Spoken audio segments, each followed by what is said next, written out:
Solana to $200 is imminent. Right guys, today we're going to be checking out an interview from Anatoly Yakovenko where he's gonna be talking about Solana's future and how that ties into the new Saga phone and why that could make its price boom, more specifically to $200. So if you're not holding any Solana, make sure to stick around till the end of the video. And before we actually get into it, let's check out the way the crypto market has been behaving, and as you guys can see, it is looking very green, very bullish. We've got coins like Render being up 4.4%, SEI being up 17.8%, Solana itself is up 5%, which is really good, right? $109. And other tokens as well, right? Bitcoin, of course, it's up 1.7%, Clayton is up, and overall the whole crypto market has been looking really good. We do have some losers, Caspa most notably being down 2%, and Internet Computer as well.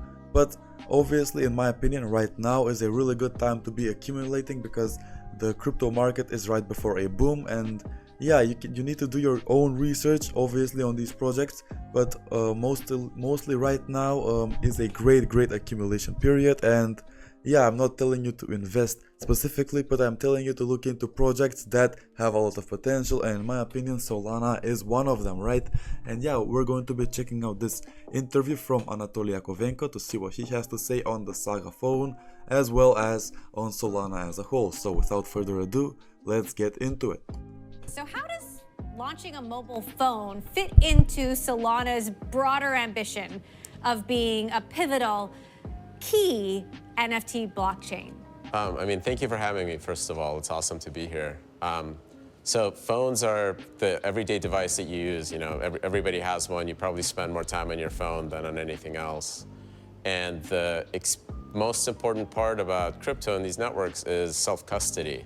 And it's a really complicated piece because it involves cryptography. So not a lot of people understand it. Not a lot of people actually use wallets like Phantom, like MetaMask around the world. And the goal with the phone is to make that experience delightful and easy and simple, and have the user experience of like Google Pay or something like that. You actually had a career in... Yeah, that's a really good thing that they are doing, obviously, with the easy UI, the really easy user experience that the Solana phone provides for payments, and very efficient payments as well, right? It's like a Google Pay kind of transaction, but decentralized, which is really important for this day and age. Mobile back at Qualcomm. Yeah. How long have you been thinking about a crypto mobile phone?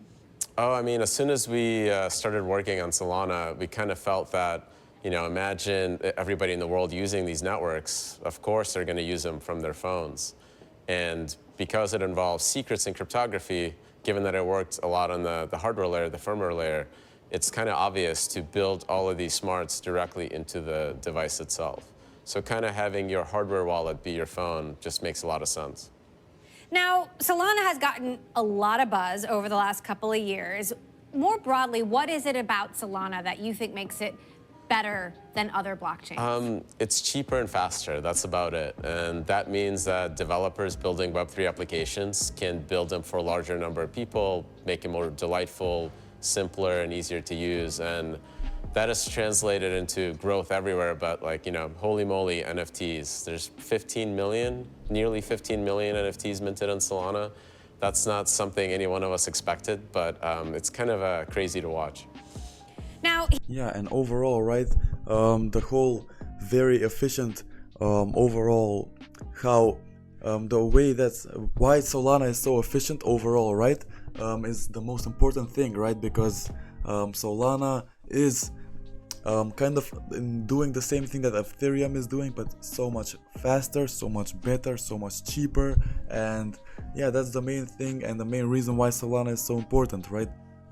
It's very easy to mint NFTs on Solana, and that's why there's 15 million, like Anatoly said. And overall, that's why the project has its own future. Helium has also been trying to do something similar with wireless for years, but you know, they're just now starting a 5G pilot. They have a deal with Dish. What does Solana think it can do better here? Are you looking for corporate wireless deals along those lines? I mean, I would love to take a Helium 5G SIM card and plug it into Saga. That would be amazing. That means this is a crypto phone running on a decentralized 5G network. So, Solana has been focused on more kind of fintech applications. Why throw wireless into the mix? I think the key part to adoption is making that experience of cryptography simpler for users. It's just such a complicated thing, and one of the biggest challenges is even for web developers, like Web3 developers. They can't build true Web3 applications for the big app stores. So part of the Solana mobile stack is a developer-friendly app store that doesn't have extractive fees, and that's a huge selling point for a lot of devs. Solana has been having issues with congestion. Won't this additional usage make that worse?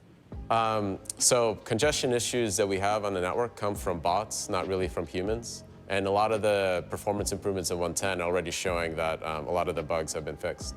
Every release just makes the network better and better. What else are you doing to fix the reliability issues? Yeah, the woman on the show is really testing, I should say, Anatoly's Solana phone idea, right? And overall, like, that's always good, but I feel like it's coming from a place of misunderstanding and of a place of fear for the future, right? Because it's a phone with kind of blockchain technology behind it, and a phone based on blockchain technology is very frightening for the future for people who don't understand it, and they could have a lot of FOMO as well. So like, I get that she's trying to kind of find out everything in this 5-minute interview, which is kind of funny, but also it does Anatoly a favor and it makes him look very smart, which he is at the end of the day. There's 3 technologies that are rolling out. So they're already implemented in 1.10, and 1.10 is already a mainnet, but they're not activated by the community yet. And that's going to take over the next several months. And that's quick, stake-weighted QoS, and most importantly, localized fee markets.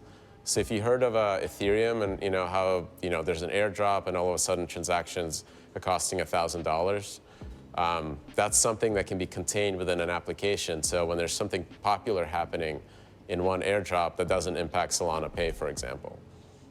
Now, the crypto market is going through this broader crypto winter, and I'm so curious what your take is on that and whether you think this skepticism around digital currencies will bleed into the blockchain market.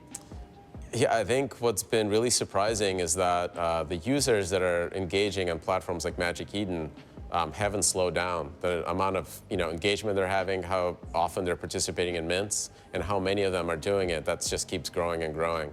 So I think we're, for the first time, seeing web experiences that are totally decoupled from the price of Bitcoin. And I think the big deal here is that these are new business models. Magic Eden does not make money off an ad exchange somewhere. It's a purely Web3 application running on Web3 digital assets.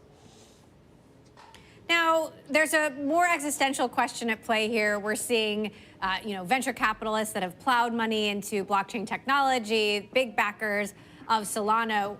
I wonder how you square that with this ethos of decentralization. So I think what actually drives decentralization is users that use the network and love it and need to run the actual physical hardware because they're getting some value out of it. And because of that, we've seen the number of nodes in the network breach over half of what Ethereum has today. So yeah, I really like how he answered that question, I'm not gonna lie. Roughly 3,400 on Solana, and I think roughly about 6,000 on Ethereum. So, kind of roughly, if you think of it in these terms, Solana is as half as decentralized as Ethereum, but one of the top 3 networks at this point. Any concerns about DYDX competing with Solana? So I think DYDX moved from Starkware to a Cosmos chain. I mean, I love Cosmos. Zaki is an amazing builder. I love that whole community. I think that's a perfectly great spot for them for the kind of application they're building.